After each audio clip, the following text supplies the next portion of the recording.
একটা উত্তপ্ত সন্ধ্যায় দিল্লির সাউথ ব্লকের কনফারেন্স রুমে আলাপ চলছে। সামরিক বিষয়ে বিশেষজ্ঞরা মুখোমুখি বসে আছেন। টেবিলের চারপাশে নীরবতা বিরাজ করছে, আর সবাই গভীর চিন্তায় মগ্ন।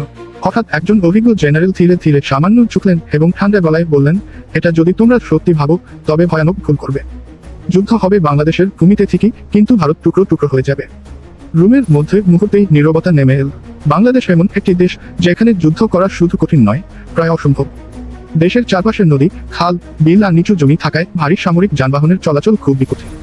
ট্যাঙ্ক বা বড় অস্ত্র বাংলাদেশ প্রবেশ করানো গেলেও তা সহজেই আটকে যাবে কাদের ফাঁদে। ইতিহাসও সাক্ষ্য দেয়, বহিরাগত শক্তিগুলো এখানে বারবার সমস্যায় পড়েছে। বহু সময় ধরে বাংলার নবাবরা স্বাধীনভাবে শাসন করতেন। ব্রিটিশরা এত বছর ভারত শাসন করলেও বাংলার গ্রামাঞ্চলে প্রবেশ করা তাদের জন্য কঠিন ছিল। একইভাবে পাকিস্তানও এ অঞ্চলে সামরিকভাবে শক্তি প্রদর্শন করতে গিয়ে ব্যর্থ হয়েছে। বাংলাদেশের সামরিক শক্তির পাশাপাশি কূটনৈতিক দক্ষতা এবং অর্থনৈতিক স্থিতিশীলতাও এক বড় শক্তি। আন্তর্জাতিক রাজনীতিতে বাংলাদেশের অবস্থান শক্তিশালী করার জন্য শান্তি, স্থিতিশীলতা এবং অর্থনৈতিক উন্নয়ন অপরিহার্য। বাংলাদেশের কৌশলগত অবস্থানও একটি গুরুত্বপূর্ণ ফ্যাক্টর। মাত্র 40 কিলোমিটার চওড়া একটি সরু পথ, যা চিকেন নেক নামে পরিচিত, ভারতের উত্তর পূর্বাঞ্চলের সঙ্গে বাকি দেশের সংযোগ স্থাপন করে। যদি কোনো বৈরী দেশ যেমন চীন এই অঞ্চলে যুদ্ধ বাঁধিয়ে দেয়, তবে তারা সহজেই ওই অংশ দখল করে ভারতের দুই ভাগে বিভক্ত করতে পারে। এই কারণেই ভারত চীনের সঙ্গে সীমান্ত সমস্যা নিয়ে খুবই সতর্ক। বাংলাদেশের সঙ্গে কোনো সামরিক সংঘাতে জড়ানো মানেই ভারতের অস্তিত্বকেই হুমকির মুখে ফেলে দেওয়া। আন্তর্জাতিক সম্পর্কের ক্ষেত্রে ভারত ও যুক্তরাষ্ট্রের সম্পর্ক সর্বদাই সুবিধাবাদী। ভারত যতই শক্তিশালী হোক না কেন, যুক্তরাষ্ট্র ভবিষ্যতের প্রতিদ্বন্দ্বী হিসেবে ভারতকে দেখে। বাংলাদেশের সঙ্গে ভারতের সম্পর্ক তাই কৌশলগত গুরুত্বপূর্ণ। যুদ্ধ বা সামরিক উত্তেজনা না বাড়িয়ে ভারত ও বাংলাদেশ উভয়েরই উচিত কূটনৈতিক উপায়ে সম্পর্ক উন্নয়ন করা।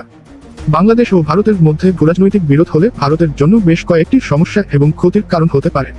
উত্তর পূর্ব ভারতের বিচ্ছিন্নতা। ভারতের উত্তর পূর্বাঞ্চলীয় রাজ্যগুলো যেমন আসাম, ত্রিপুরা, মেঘালয়, মণিপুর ভৌগোলিকভাবে মূল ভারতের থেকে অনেকটাই বিচ্ছিন্ন এবং বাংলাদেশ ঘিরে তাদের একমাত্র সংযোগপথ শিলিগুড়ি করিডোর, যাকে চিকেন নেকও বলা হয়।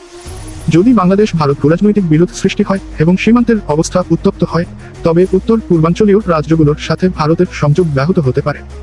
এই বিচ্ছিন্নতা উত্তর পূর্ব ভারতের সামাজিক ও রাজনৈতিক পরিস্থিতির উপর গুরুতর প্রভাব ফেলতে পারে এবং অঞ্চলটিতে বিদ্রোহ বা অস্থিতিশীলতা বৃদ্ধি পেতে পারে। বাণিজ্য ও অর্থনৈতিক ক্ষতি। বাংলাদেশ ভারতের একটি গুরুত্বপূর্ণ বাণিজ্যিক অংশীদার। বিশেষ করে উত্তর পূর্ব ভারতের সঙ্গে যোগাযোগে বাংলাদেশ গুরুত্বপূর্ণ ভূমিকা পালন করে। যদি বিরোধের কারণে এই বাণিজ্য সম্পর্ক ক্ষতিগ্রস্ত হয়, তাহলে ভারতের উত্তর পূর্বাঞ্চল সহ অন্যান্য অংশের অর্থনৈতিক কার্যক্রমে বিরূপ প্রভাব পড়বে। ভারত থেকে বাংলাদেশ রপ্তানি, বিশেষ করে তেল, গ্যাস, কৃষিপণ্য এবং অন্যান্য শিল্প পণ্যের বাণিজ্যে ধীরগতি আসতে পারে। এর ফলে ভারতের অর্থনৈতিক ক্ষতি বাড়বে। চীনের প্রভাব বৃদ্ধি। বাংলাদেশ ভারত বিরোধ হলে চীন বাংলাদেশের সঙ্গে আরও ঘনিষ্ঠ সম্পর্ক গড়ে তুলতে পারে।